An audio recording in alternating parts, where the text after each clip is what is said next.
Visuals കണ്ടില്ലേ? ഇത്രയും ദയനീയമായ അവസ്ഥയിൽ കിടക്കുന്ന ഈ സ്ഥലമാണ് Payyanur Kappad back water tourism centre. 2018 May 14 അന്നത്തെ മന്ത്രിയായിരുന്ന കടകംപള്ളി സുരേന്ദ്രൻ ഉദ്ഘാടനം നിർവഹിച്ച ഒരു ടൂറിസ്റ്റ് കേന്ദ്രമാണിത്.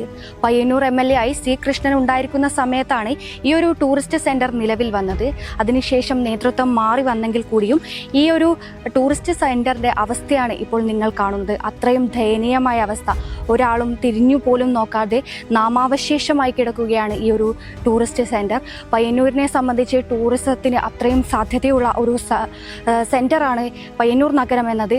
ആ ഒരു സ്ഥലത്താണ് ഇത്രയും ഒരുപാട് ആളുകൾ വന്നിരുന്ന ഈ ഒരു ടൂറിസ്റ്റ് സെന്റർ ഇന്ന് നാമാവശേഷമായി കിടക്കുന്നത്. വർഷങ്ങൾക്ക് മുൻപ് അന്നത്തെ MLA-യുടെയും സംസ്ഥാന ടൂറിസം വകുപ്പിന്റെയും പയ്യന്നൂർ നഗരസഭയുടെയും ജില്ലാ ടൂറിസം പ്രൊമോഷൻ കൗൺസിലിന്റെയും പ്രത്യേക താൽപര്യപ്രകാരമാണ് പയ്യന്നൂർ കാപ്പാട് തണൽ ഇക്കോ പാർക്ക് എന്ന സ്വപ്ന പദ്ധതിക്ക് തുടക്കമിട്ടത്. അന്നത്തെ ടൂറിസം മന്ത്രിയുടെ സാന്നിധ്യത്തിൽ വലിയ ആഘോഷങ്ങളോടെ ഉദ്ഘാടനം ചെയ്യപ്പെട്ട പാർക്ക് ആദ്യകാലങ്ങളിൽ പയ്യന്നൂരിലെയും പരിസര പ്രദേശങ്ങളിലുള്ളവരുടെയും പ്രധാന സായാഹ്ന വിനോദ കേന്ദ്രമായിരുന്നു. കായൽക്കാറ്റേറ്റ് കുടുംബത്തോടൊപ്പം സമയം ചിലവഴിക്കാനെത്തിയ സഞ്ചാരികളെ കൊണ്ട് കാപ്പാട് പ്രദേശം അക്ഷരാർത്ഥത്തിൽ സജീവമായിരുന്നു. എന്നാൽ ആവേശമെല്ലാം വെള്ളത്തിൽ വരച്ച വര പോലെയായി.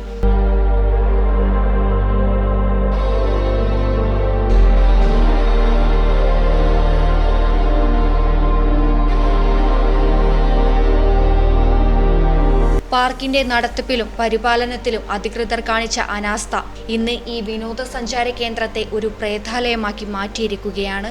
അധികൃതരുടെ ഭാഗത്തുനിന്ന് കാപ്പാടിന് ലഭിക്കേണ്ട കരുതൽ എവിടെയോ പോയി മറഞ്ഞു. സ്വന്തം മണ്ഡലത്തിലെ ഇത്രയും വലിയൊരു ടൂറിസം സാധ്യതയെ വേണ്ടവിധം പരിഗണിക്കാൻ പിന്നീട് വന്ന ജനപ്രതിനിധിയും തയ്യാറായില്ല. പാർക്ക് നടത്തിപ്പ് ഒരു സ്വകാര്യ കമ്പനിയെ ഏൽപ്പിച്ചതോടെ കാര്യങ്ങൾ ഉഷാറാവുമെന്ന് കരുതിയവർക്ക് തെറ്റി.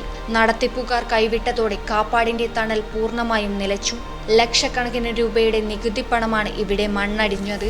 ശരിയായ രീതിയിൽ നവീകരിക്കുകയും പരിപാലിക്കുകയും ചെയ്താൽ പയ്യന്നൂരിന്റെ ടൂറിസം ഭൂപടത്തിൽ തിളങ്ങി നിൽക്കേണ്ട ഒരിടമാണ് കാപ്പാട്.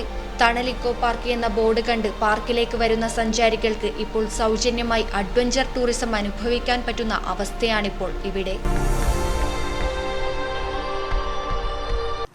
ഈ ഒരു ടൂറിസ്റ്റ് സെന്റർ മാത്രമല്ല, പയ്യന്നൂരിലെ ഒട്ടുമിക്ക ടൂറിസ്റ്റ് സെന്ററുകളുടെയും അവസ്ഥ ഇതുതന്നെയാണ്.